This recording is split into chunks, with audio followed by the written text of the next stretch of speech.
When people come here to visit, I want them to be able to learn about the history of symbols and symbol making. The process has evolved in a lot of ways, but in some ways it's still the very same process that it was back in 1623. For instance, the mixing of the metals is exactly the same. It's 80% copper, 20% tin, a little bit of silver here and there, but actually that's how the whole process starts, the mixing of the metals, and the secret is in how we mix those metals and what we do in that room where you see the door that says absolutely no admittance. There are only a few people that are allowed to be in that room to understand and execute the special process. My father had been planning this for a long time, which is really funny because he usually doesn't keep secrets. And just one day he asked Debbie and me to accompany him to the melt room. He opened the door and he brought us in and he explained exactly what was happening in there. This was very powerful. It really tied us into the whole family history. We became the first women who had an understanding of the secret alloy. Yeah, it was exciting, but at the same time it was a bit of a burden. You think, now I know I have to keep this secret. So when the metal is poured into molds, and we pour at different weights, we'll have a range of castings that can be very small, 2-pound castings, all the way up to 22, 24-pound castings. And obviously the smaller castings are used for the splash symbols, an 8-inch, 6-inch, 10-inch splash, all the way up to 24-inch ride symbols for the larger castings. We still heat the castings the same way, we still roll them through the rolling mills the same way, but we've taken a lot of the physical labor out of it. We now have what we call an automated material handler. It goes into the oven, places the castings in, and now the castings rotate around the furnace. And that's been an improvement because now every casting that goes through the rotary is heated at the same temperature consistently. In the old box ovens, the castings in the back heated for a longer time period at a higher temperature. When you open the oven, the castings in the front part would cool off. And that would lead to a lot of breaking and inconsistency when they were rolled. The melt room, the rolling, the metal is always worked when it's hot, and it's very brittle at that point, so you have to be very careful with it. By turning the blank 90 degrees with every pass through the rollers, we develop a cross-grain structure, and that enhances the sound and durability of the finished symbol. After the symbol has been cupped and quenched, the center hole is punched into it, and then it's mounted on what we call a circle shear that makes the symbol then a perfect circle. And all that scrap is reused, remelted. And then you start doing the cold work, and that's where you have the hammering, the shaping, the lathing. On the press is when the symbol really starts to take its shape, and of course we have different dies for all different size symbols.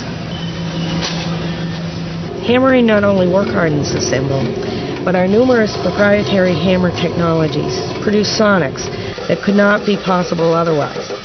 The hammering options and patterns we've developed are infinite, and all of those processes take a long time to learn. And then the hammering affects the shape of the symbol, and that's very important to the tone and to the sound. We have so many different hammering techniques and hammering technology that nobody else has. And then you move on to the lathing. We do hand lathing as well as automatic lathing, and then we do combinations of both. The lathing can also help contour the symbol. It takes weight off, which affects the sound. Some symbols are lathed to a greater degree than other symbols. Some are lathed on both sides, some not lathed on the bottom. It's really a very delicate process, and I think people don't realize how long it takes to become a very good lather. And then only the more experienced lathers get to do the symbols like the K. Constantinople's. I think Zildjian is the only symbol manufacturer that has the creativity and the experience in sort of melding the old craftsmanship with the new modern technology. And that's why we're the most innovative. And I think our products, our symbols speak for that. Our instruments are very unique. Next comes edging. The symbol's very sharp at this point. So we place the symbol on what we call the edger.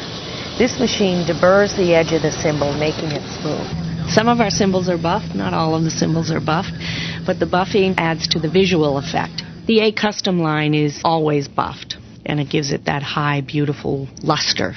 Next comes printing. We make quality instruments, and the name must reflect the same. We say it's a nice kiss on the cymbal. Then the printed cymbal goes through a heating tunnel to dry the ink. And after that, the trademark is put on by a laser etching. During the laser etching process, we include a specific serial number. Because of the unique serial number, you can identify your cymbal from someone else's. It also allows us to track the manufacturing of the cymbal. Another Zildjian innovation.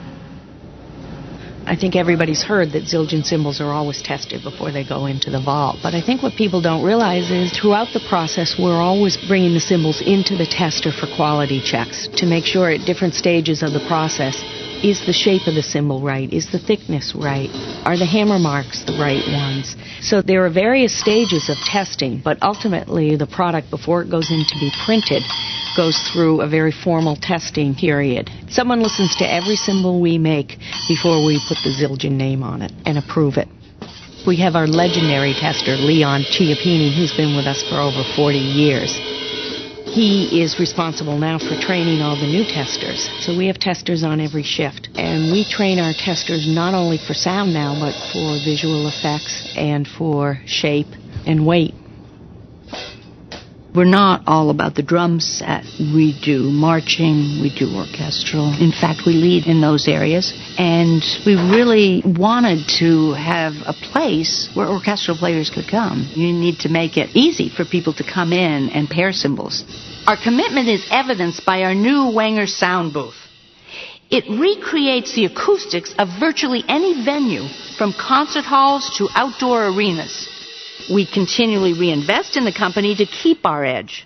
In 1995, we became the first and only percussion company to obtain ISO quality certification. Currently, we're in the midst of an $11.7 million capital plan. This speaks to our commitment to world-class quality. We really are all about quality. We have over 250,000 cymbals in our vault.